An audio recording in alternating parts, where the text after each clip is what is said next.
વાત કરીએ વિસ્તૃત સમાચારની તો ઔદ્યોગિક શહેર જેતપુરનો સાડી ઉદ્યોગ વિશ્વભરમાં વિખ્યાત છે। ત્યારે એ ગ્રેડની જેતપુર નગરપાલિકાની આગામી ફેબ્રુઆરીએ ચૂંટણી યોજાશે।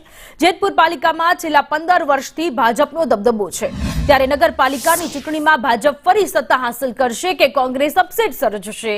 વિકાસના કામો લઈ ભાજપ મત માંગશે। રોડ રસ્તા ઘરે ઘરે પાણી પહોંચાડવા સહિતના દાવા કરી રહ્યું છે ભાજપ। તો કોંગ્રેસે ભાજપના દાવાનો છેદ ઉડાડતા ભ્રષ્ટાચારના આક્ષેપો કર્યા છે।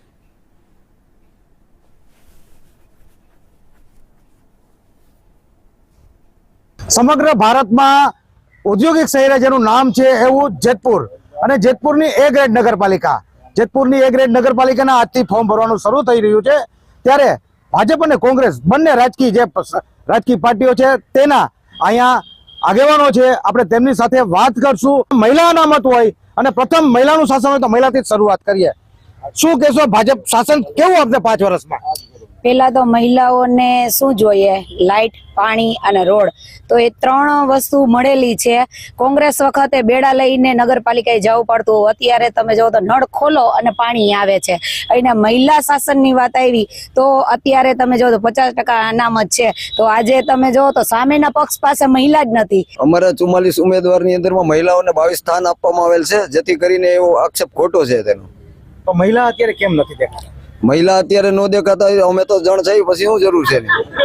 તો મિત્રો, કોંગ્રેસના આગેવાન અત્યારે જે મહિલાઓની સીટ છે છતાં પણ તેઓ યોગ્ય જવાબ નથી આપી શકતા। હવે આપણે બીજા ભાજપના આગેવાન સાથે વાત કરશું।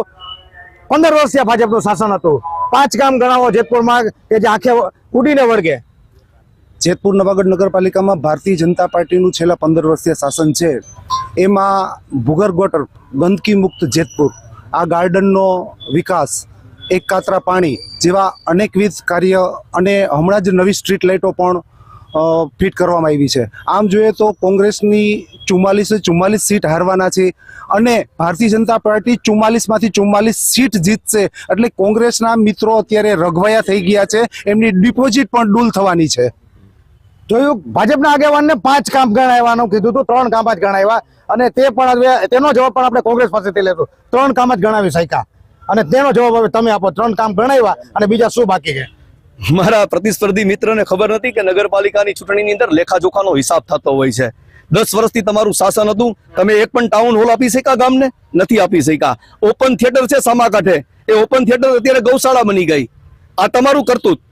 ભૂગર્ભ ગટરમાં આખા ગુજરાતમાં જ્યાં ટેક્સ ન લેવાતો એવડો 1000 જેવો તોતિંગ ટેક્સ તમે જેતપુરની જનતા પાસેથી લ્યો છો। બગીચાની હાલત જેવો છેલ્લા 2 વર્ષથી બિલો બને છે, પણ આ બગીચો આજે ખંડેર જેવો બની ગયો છે। 2 વર્ષથી આ બગીચાનું કામ પૂર્ણ નથી કરી શક્યા, એક પણ નવા બગીચાનું નિર્માણ નથી કરી શક્યા। અરે સાહેબ, એમ કહેવાય કે ધારાસભ્યના માર્ગદર્શન હેઠળ જેતપુરની જનતાની લૂંટ ચલાવવામાં આવે છે। કેવું શાસન આપશો? કોંગ્રેસનું શાસન આવશે તો 100% પારદર્શક શાસન આપશું। 10 વર્ષમાં થયેલો ભ્રષ્ટાચાર લોકોને બતાવશું કે કરોડો રૂપિયા કોણ ખાઈ ગયા થયો હોય તો આ રોડ રસ્તા અને આ બગીચાનું રિનોવેશન હાલે છે। અમે ભાદરનાપુરમાંથી અશક્ય કામ થઈ જયેશભાઈ રાદડિયાએ કર્યું, કિશનભાઈ દાંડાના કારખાના પાસે ઓવરબ્રિજ મંજૂર કર્યો। 1 કિલોમીટરમાં 2 મંજૂર ન થાય, પણ 2 પુલ મંજૂર કર્યા।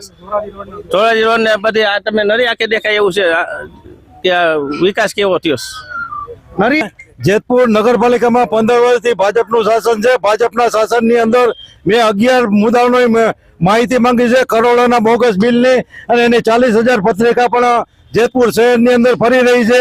અને આમાં આવે તો આક્ષેપ અમારો જે મુદ્દો છે એ આ પત્રિકા જો આ રહી, અને 11 મુદ્દામાં કરોડોના ભ્રષ્ટાચાર છે। હવે કોંગ્રેસને તો પહેલેથી જ આ ટેવ છે, વર્ષોથી આક્ષેપ કરવાની ટેવ છે। એને નરી આંખે દેખાય એવા કામો આ જેતપુર શહેરની અંદર ચાલે છે। અત્યારે એક વિસ્તાર એવો નહીં હોય કે સિમેન્ટ રોડનું કામ ચાલુ હોય। અત્યારે નરેન્દ્રભાઈ મોદી ઉપરથી કેન્દ્રમાંથી એવડી ગ્રાન્ટ આવી, નલ સે જલ યોજના આવે છે। નલ સે જલ યોજનાની અંદર જેતપુરની અંદર 4 નવી ટાંકી પાણીની બની રહી છે। હમણાં જયેશભાઈ રાદડિયાએ 5 દિવસ પહેલા 27 કરોડની પાણીની લાઈન જેતપુરની પ્રજાને પીવા માટે નવી પાઇપલાઇન ભાદેરથી જેતપુર સુધી 27 કરોડ રૂપિયાની પાઇપલાઇન નાખે છે નવી। પાણી સુવિધાની પ્રોબ્લેમ તો ઘણો બધો છે। નગરપાલિકા સુશાસન આપવાની વાત કરે છે પણ આપી નથી શકી। એ આજે તમે જોવો, ઘણા રોડ રસ્તા બનાવ્યા, તૂટી ગયા, વર્ષમાં 3 વખત ખોદીને બનાવવા પડ્યા છે, અને એનો પુરાવો ઘણા ક્યાંના વેપારીઓ છે, તમે એનો ઇન્ટરવ્યુ લઈ શકો છો। 1 વર્ષમાં 3 રોડ ખોદીને બનાવવા પડ્યા, પણ મારું તો એટલું જ કહેવાનું છે કે ગુજરાત રાજ્યની અંદર અને કેન્દ્ર લેવલે જો ધારાસભામાં એટલી સીટો આવતી હોય અને સંસદમાં કેન્દ્રમાં પણ જો એટલી સીટો આવતી હોય તો જે વિરોધ પક્ષના નેતા છે તો હવે ખરેખર એ લોકોને સમજી જવું જોઈએ કે પ્રજા આને ચાહેરી છે, આપણે ખરેખર વિરોધ ન કરાય. આ જે કાંઈ કામ કરે ને એમાં સાઈડમાં બેસીને જોઈને પ્રજાનું હિત થાય છે ને એવું ઈચ્છીને વિરોધ પક્ષને મૂકી દેવો જોઈએ. અમારા વડીલ માધાભાઈ જે પત્રિકા બતાવી એમાં 11 મુદ્દા બતાવ્યા. એનો મતલબ એવો છે કે 11 તમે પત્રકાર મિત્રો પૂછતા હતા કે 5 કોઈ કામ બતાવો. માધાભાઈની પત્રિકાની અંદર ભારતીય જનતા પાર્ટીના નગરપાલિકાના શાસનની અંદર 11 પ્રકારના મિત્રો કામો થયા છે. તો મિત્રો આ હતા ભાજપ અને કોંગ્રેસ બંનેના આગેવાનો જે આગામી જેતપુરનું ભાવિ નક્કી કરશે કે તેઓ કેવું શાસન આપશે. અત્યારે તો આગેવાનો વાયદા કરી રહ્યા છે, ભૂતકાળમાં તેઓના કામ થયા નથી થયા